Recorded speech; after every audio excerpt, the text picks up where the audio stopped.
ስፖንሰር ሲያደርግ አይታይም እና ለምን ይሆን ምክንያታችን ነው? አንድ ሰው ስፖንሰር ለመሆን በመጀመሪያ ቶሮንቶና አካባቢዋ ላይ ነዋሪ መሆን ይጠበቅበታል። እዚህ ሀገር ነዋሪ የሆነ ሰው በመጀመሪያ የህጋዊ መኖሪያ ፍቃድ ሊኖረው ይገባል። ፒአር ወይም ደግሞ ፐርማነንት ሬዚደንት በአማርኛ ሲተረጎም ደግሞ የመኖሪያ ፍቃድ ሊኖረው ይገባል። አሊያም ደግሞ ሲቲዝን ወይም ደግሞ ዜግነት የወሰደ መሆን ይጠበቅበታል። ይሄ ፕሮሰስ ከ1 አመት እስከ 2 አመት ይፈጃል። ስፖንሰርሺፕ ሆነን ለአንድ ሰው በምንፈርም ሰዓት የምንፈራረመው ፎርም ምንድነው የሚለውን ኃላፊነቱን በጥቂቱ የምንመለከተው ይሆናል። ያ የምንፈርመው ፎርም ምን ይላል?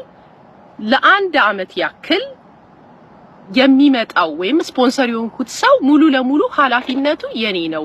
ስራ እስከሚያገኝ ድረስ ከመቀበል ከኤርፖርት ጀምሮ ኃላፊነቱ ይጀምራል። ፕሮሰሱ ልክ ሲጀመር የተጠየቀው ገንዘብ ይያዛል። ስለዚህ ከ1 አመት እስከ 2 አመት $16000 ሲያዝ ተሳክቶለት ስፖንሰር ያደረጋችሁት ሰው ሲመጣ ወደ ካናዳ ደግሞ ለ1 አመት ያክል እሱ እዚህ ከመጣ በኋላ ለ1 አመት ያክል ያ ገንዘብ ይያዛል ማለት ነው።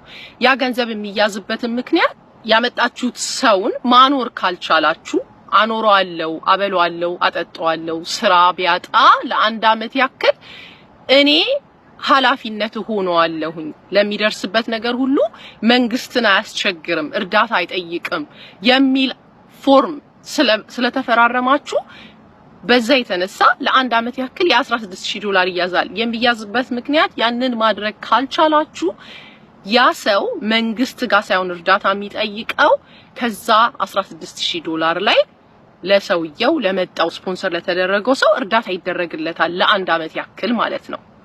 ከዛ በፊት ግን አብዛኞቻችሁ እንድትረዱኝ የምፈልገው ነገር ይሄ የተጠየቀው $16000 እዚህ ሀገር የሚኖረው ሰው በአብዛኛው ለፍቶ ፔቼክ ቱ ፔቼክ የሚኖር ነው። እውነታው ይሄ ነው።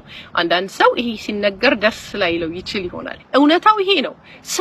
ስንቱ ህብረተሰብ ነው ያ 3 አመት ሙሉ የሚያዘው $16000 ያለው ነው። እርግጥ ነው ለቤተሰብ የሚከፈል የተለያየ መስዋዕትነት አለ። ለምሳሌ አንድ ሰው መስዋዕትነት ሲከፍል ለልጁ የሚከፍለው መስዋዕትነት አለ፣ ለቤተሰብ የሚከፈል መስዋዕትነት አለ፣ ለጓደኛ የሚከፈል መስዋዕትነት አለ፣ ለማታውቁት ሰው ደግሞ የሚከፈል መስዋዕትነት አለ።